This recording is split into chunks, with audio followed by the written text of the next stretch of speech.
किस्त नंबर 5 दोस्तों, शुरू करने से पहले चैनल को लाजमी सब्सक्राइब कर लें। तुम्हारे बाप ने तो हमें शुरू से ही कभी बुर्काए या हिजाब नहीं पहनाए। समीना फप्फो और जरीना फप्फो के शवहर उस चीज का खास ख्याल करते हैं। राफे: अच्छा, तो ये बात है। अच्छा उम्मी, हमारे कितने चचा हैं? अबू लोग कितने भाई थे? उम्मी: तुम्हारा एक चचा जवालफकार है जो अबू से 2 साल छोटा है, वो पत्तूकी में रहते हैं। जबकि अबू के एक बड़े भाई थे जिनका इंतकाल 20 साल पहले ही हो गया था, वो भी पतुकी में ही रहते थे। उनकी बीवी बच्चे वहीं उनके छोटे भाई के बीवी बच्चों के साथ रहते हैं। मैं: अम्मी, क्या हमारी कोई जमीनें भी हैं पतुकी में? अम्मी: पहले थीं, इसके बाद तुम्हारे बाप ने अपने हुस्से की जमीन बेच दी थी अपने ही भाइयों को। तुम्हारे बाप के चारों बहन भाइयों ने देहाती पंड के माहौल में निशुनमा पाई है, जबकि तुम्हारे बाप ने शहर में निशुनमा पाई, यहां रहकर तालीम हासिल की है। शुरू में जब तुम्हारे दादा यहां आए थे तो अपने सारे बच्चों को लाए थे। तुम्हारे ताया बस पतौकी में थे। बाद इज़ा चाचा को भी यहां का माहौल कुछ रास ना आया, उसलिए वो भी शादी करके पतौकी में अपने गांव में सुकून तख्तियार कर गए। और फप्फू की शादियां भी फिर वही पंड देहात के माहौल में हुई हैं। तुम्हारे अबू का दिमाग यहां बहुत जमा, उनको ये माहौल रास आ गया था। मॉडर्न ख्यालात थे, जबकि बाकी बहन भाइयों में उस कस्म की रोश नहीं थी। मैं उम्मी की बातें गौर व तजस्सुस से सुन रहा था। हर नई बात मेरे लिए एक सस्पेंस थी, जानने का तजस्सुस। जैसे इंसानी दिमाग को जो बात बरी लगे वही सबसे ज्यादा जानना चाहता है। होना तो ये चाहिए कि जो बात बरी लगे उसका ख्याल भी न लाया जाए, लेकिन नहीं, ये इंसानी दिमाग है। उम्मी की बातें सुनकर मैंने एक और सवाल दागा, क्या अब हम पतौकी या अपनी फफुओं के घर रहीम यार खान नहीं जा सकते? उम्मी मेरे तरफ हैरत भरी निगाहों से देखते हुए बोले, जा सकते हैं, लेकिन क्यों पूछ रहे हो? मैंने कहा, उम्मी, मैं जाना चाहता हूं। मुझे अपने रिश्तेदारों से मिलने की ख्वाहिश है। क्या हमारा वहां कोई घर भी है? अम्मी: हाँ बेटा, घर भी है जो कि हमारा था, अब वो किराए पर दे रखा है किसी को। इसका हर माह का किराया तुम्हारे चाचा मुझे भिजवा देते हैं। राफे: अम्मी, ठीक है, मैं आपके साथ जाना चाहता हूं अपने गांव पत्तू की और अपनी फप्फुओं के घर। अम्मी कुछ सोचते हुए: अच्छा ठीक है, चले जाएंगे, कुछ सोचती हूं इस बारे में। अब तुम लेट जाओ, आराम करो। अम्मी ने प्यार से मेरा माथा चूमा और मुझे लेटा दिया। अम्मी ने कहा, आज तुम कॉलेज क्यों नहीं गए? मैं: अम्मी, मैंने जानबूझकर छुट्टी की, आपसे बदतमीजी करके अंदर ही अंदर पुछता रहा था, आपसे माफी मांगनी थी। अम्मी मेरे तरफ प्यार से देखते हुए और मेरे बाल सहलाते हुए: मेरे चंदा, तुम्हारी मां हूं आखिर, कब तक तुमसे दूर रहूंगी? अम्मी मेरे ऊपर होती हुई मेरे माथे को चूमने के लिए झुकी तो उनकी छातियां मेरे सीने में पियुस्त हो गईं, जिससे मेरे जिस्म में झरझरी सी हुई। ये पहली बार था कि किसी औरत के लम्स को मैंने अपने जिस्म पर महसूस किया। मेरा ज़हन मुझे कोसने लगा। अम्मी फिर मेरे ऊपर से उठकर बाहर जाने के लिए बेड से उठें तो ये देखकर मुझे एक जोरदार झटका लगा कि अम्मी की कमीज पीछे धंसी हुई थी। लेकिन ये मंजर चंद लम्हों का ही था, फिर आंखों से ओझल हुआ और अम्मी कमरे से रुखसत हो गईं। मेरा अपना आप मुझे कोस रहा था। ये क्या बकवास बातें मैं सोच रहा हूं, लानत है मुझ पर। इसी असना में मैंने देखा तो मेरा भाव सिर उठाए हुए था। मैंने उस पर हाथ रखकर जोर से और उसको बिठाने की कोशिश करने लगा। मुझे अपने आप से घन आ रही थी, लेकिन ये सब नेचुरल था। जब किसी औरत के जिस्म के नशीब व फराज इस तरह के हों, वो मर्द को अपनी जानिब माइल करते हैं। शैतान ने मेरे दिमाग को झटका दिया था कि वो तुम्हारे लिए एक औरत है। अगले लम्हे मेरे पारसा दिल ने कहा कि नहीं नहीं, वो तुम्हारी माँ है, इसके बारे में इस तरह का सोच भी मत। फिर दिमाग ने कहा, माँ है तो क्या, बड़े भाई के साथ, अपने बेटे के साथ भी तो कितने अरसे से ये सब कुछ कर रही है। मेरे दिमाग पर होश गालिब आ चुकी थी। घर की तन्हाई, अम्मी और मेरे अलावा घर पर किसी और के ना होने का ख्याल मुझे बार बार दावत गुनाह दे रहा था। इन सब में जीत हौस की बलाखिर होनी थी। मैंने बस्तर छोड़ा, बेड से उठा, बाथरूम में घुसकर मुन्ना पर पानी मारा। बाहर निकला तो घड़ी पर 11:30 हो रहे थे। जरीन के स्कूल से आने में बहुत टाइम था।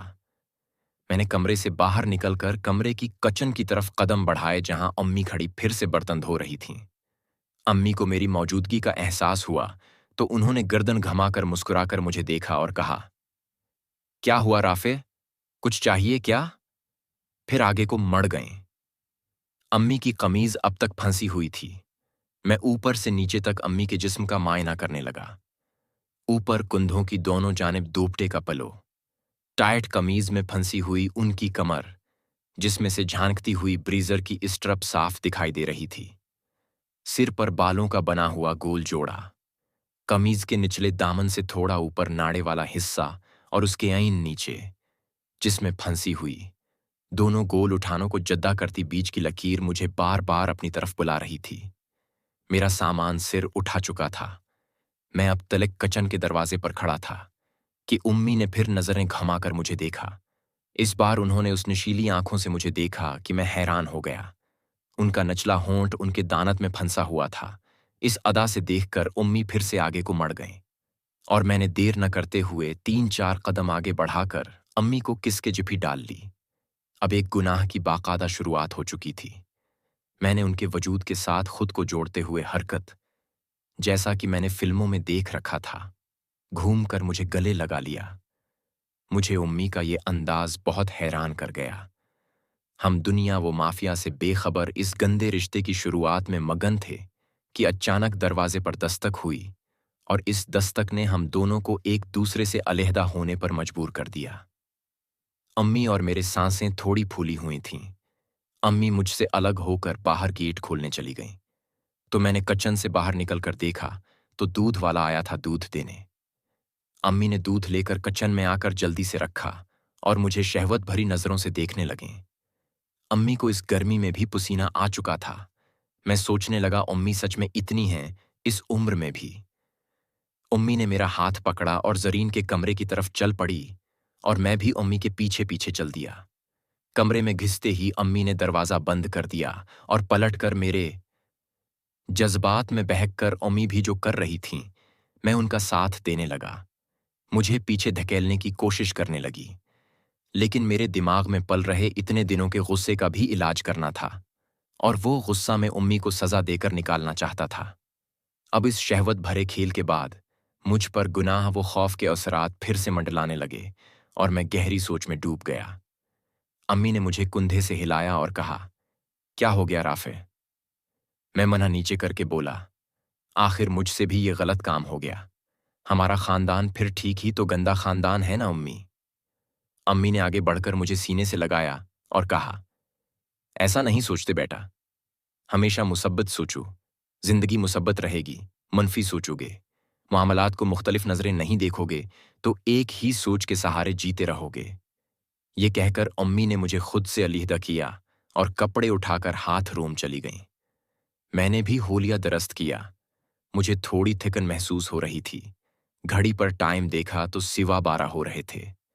मैंने रिजाई ली और फिर से नींद की आगोश में चला गया।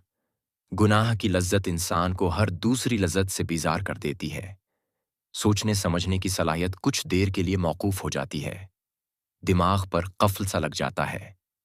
Stories club. अम्मी के साथ इस गुनाह के बाद मुझ पर शिद्दत से शर्मिंदगी और खौफ के साए मंडलाने लगे। नींद से बीदार होते ही मुझ पर आज हुए वाक़ये की और शर्मिंदगी के असरात नुमायां थे। मैं शर्म, झुझक की वजह से कमरे से बाहर भी नहीं निकल रहा था। मैं लेटा लेटा कमरे को तक रहा था। अचानक अम्मी कमरे में आए और मुस्कुराते हुए बोलें, राफा चलो उठ जाओ, मिना हाथ धो लो, खाना खा लो, चाय भी बना रही हूं। ये कहकर अम्मी कमरे से चली गईं।